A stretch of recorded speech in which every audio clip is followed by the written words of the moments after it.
Whenever we make lists about things like bosses, there's something that's a bit sad about the first ones in the game. They usually won't get picked, because they're often made a lot easier to let the player slowly learn the game. Which is too bad, because there are some first bosses out there that are great. That is why we want to shine a light upon those first bosses in the series that deserve a little recognition. It's often that a first boss can be an easy tutorial, and sometimes it makes the boss way too easy. But there are times that the first bosses have a great learning curve and difficulty, and sometimes they have a huge importance to them as well. The first bosses can sometimes be difficult because you might face them a bit late in the game, meaning that you have gotten a nice tutorial already. They can also be relevant in the way that the boss you fight actually keeps reoccurring throughout the game, and that there's a story behind it. So when we look at these first bosses you face in a Zelda game, we look at how well it does for a first boss. Is the challenge decent? Is there relevancy to the character? Does it have a wide variety of attacks? Does it do anything special? And of course, how much do we enjoy fighting these bosses? And with that, we're the owners of Triforce. I'm Owner 1. And I'm Owner 2, and this is our top 5 first bosses in the Zelda games.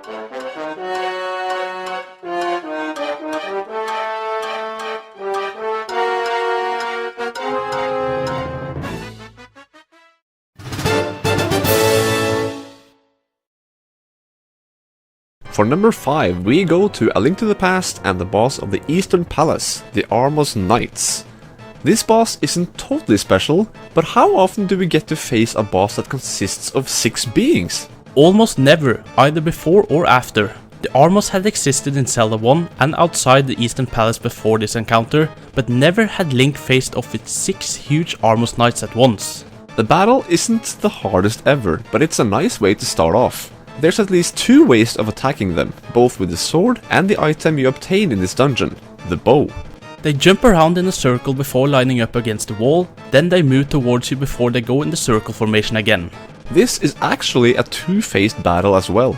After the first 5 ARMOS Knights are defeated, the last one will turn red and try to stomp you, no matter where you move. It's constantly after you, and you can continue using the bow or sword to defeat it. The ARMOS Knights put up a decent challenge for a first boss, and it is unique with its number of beings you need to defeat in this one boss battle. It's one we enjoy to fight, and that is why it made the list.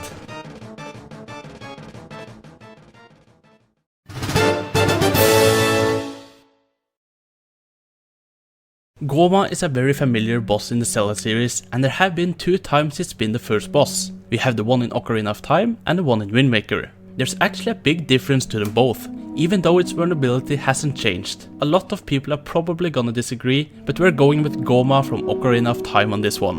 While the Wind Waker one looks amazing, the battle is really slow, and the music isn't really that enjoyable to us, and it's really easy. Well, that last point isn't really a good one, seeing as GOHMA in Ocarina of Time is super easy as well, and usually defeated super quickly.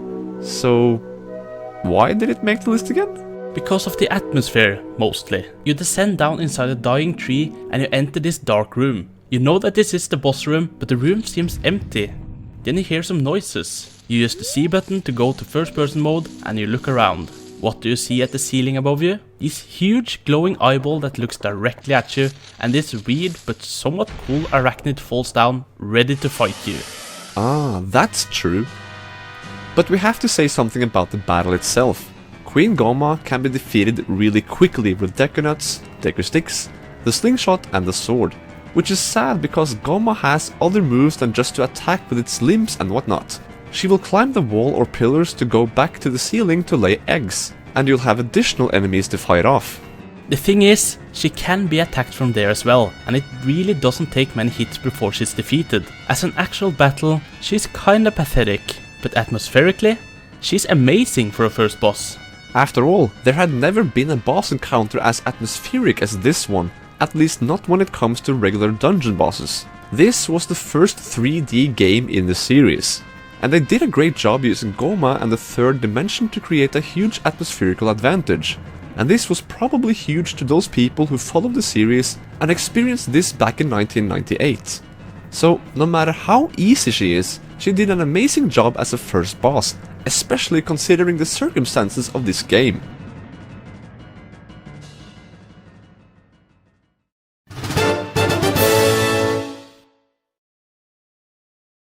There are actually plenty of reasons why Yuga in A Link Between Worlds is a great first boss. First and foremost, he is the main villain, and that is something we knew already before coming into the Eastern Palace. We had encountered him in the Sanctuary, and we had seen what he's capable of and what kind of evil things he'd do. He had already turned Ceres to a painting, and even turns Osvala to a painting right before the battle starts.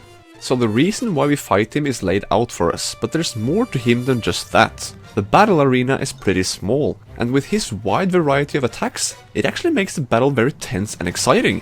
Right off the bat, he uses the ability to merge into the wall, which is the ability you get yourself, and that is very important to the game. Other than that, he can use paintings in the walls that he creates to summon soldiers, some sort of fire coming out along the walls, and lightning bolts in a couple of formations based on the two different phases of the battle. What Yuga does here is great. He has already introduced himself before the battle. He uses the game's main gameplay mechanic. His attacks aren't all that difficult to avoid, but it feels really dangerous. And he is the villain you are gonna chase for the rest of the game. It's a great way to let the player know how to play the game and just how much you want to defeat that silly looking clown.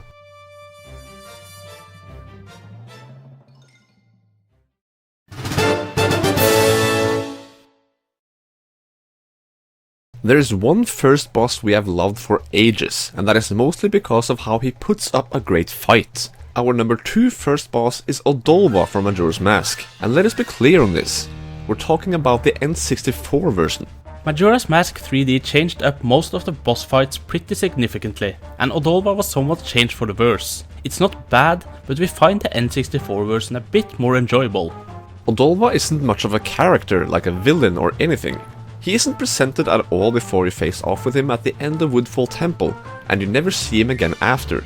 Sometimes you don't need that to make a great first boss. He wasn't even much of a tutorial either, because you get to learn a lot of how to play this game before you face off with him.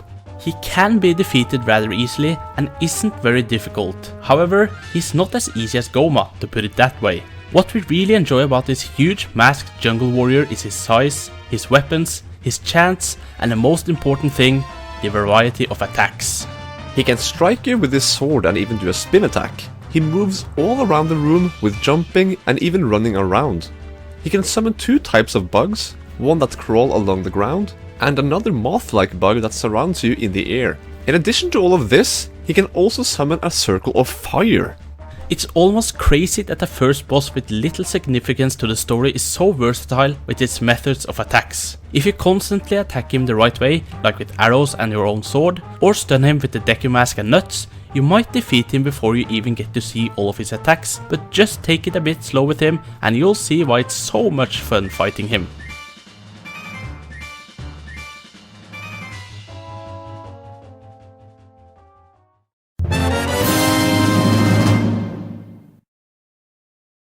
We already talked between the two of us very early back in 2011, when we played through this series together, about Odolwa being one of, if not the best first boss in the series.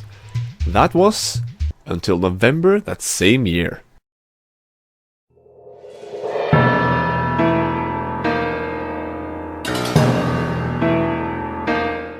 No matter how much we love the battle against Odolwa, there hasn't really been any doubt that GHIRAHIM took over the throne as the best first boss battle in the Zelda series. We did not know much about him, unlike Yuga. All we ever saw of him before this encounter was his feet and how he was sneakily following you before you got closer to the Skyview Temple. And holy crap, that introduction when you enter is phenomenal. His character is presented in such a great way, and we got to know what this guy was about. This is the main villain, and you got a great introduction through this encounter. The battle itself is also fantastic. Skyward Sword is heavily reliant on the motion controls, and even though you have used it quite a lot before reaching Skyview Temple, with enemies, items and other puzzles, we felt that this was a real test.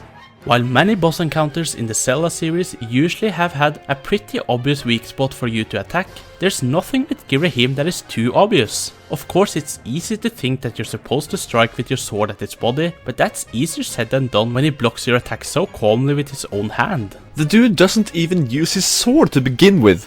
Not until the second phase, or until he takes your sword from you, and even talks to you during the battle. So, holy crap. You can even be swordless at a point in this fight. You can get it back if you block a strike from him, but you'll have to run and grab it before he does, as it flies out of his hand. Since he follows your sword with his hand to both block and steal it from you, you have to make his hand follow you to one side, carefully move your sword to the other side and then strike him. I really struggled figuring that out the first time, but I had so much fun with it. Being an experienced Zelda player that had played through every game before this, it was so refreshing having a first boss that wasn't obvious figuring out how to defeat. It took me a long time, and I actually died many times against him, with 6 hearts no less, unlike most games that only let you have 3.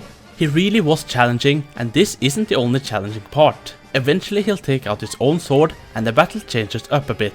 He still moves slowly for the most part, except when he teleports, of course, and he'll do a few strikes of his own, in addition to summoning some projectiles that you have to strike with your sword. This time, you need to swing your sword against the body part he isn't covering with his own. He also does this charge attack that I also struggle figuring out how to counter. Call me an idiot if you want, but it took me a long time to figure out how to counter that attack and being able to do it at the right time. GHIRAHIM really had it all. He had the relevancy, the character, the challenge in figuring out how to beat him, and it was a really tough battle that tested your skills with the motion controls. There's no doubt that we find GHIRAHIM to be the best first boss in the Zelda series.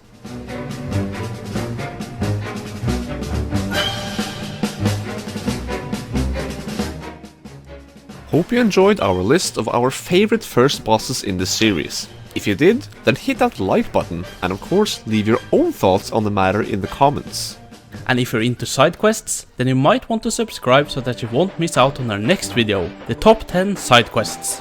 Thanks for watching, and we hope to see you then.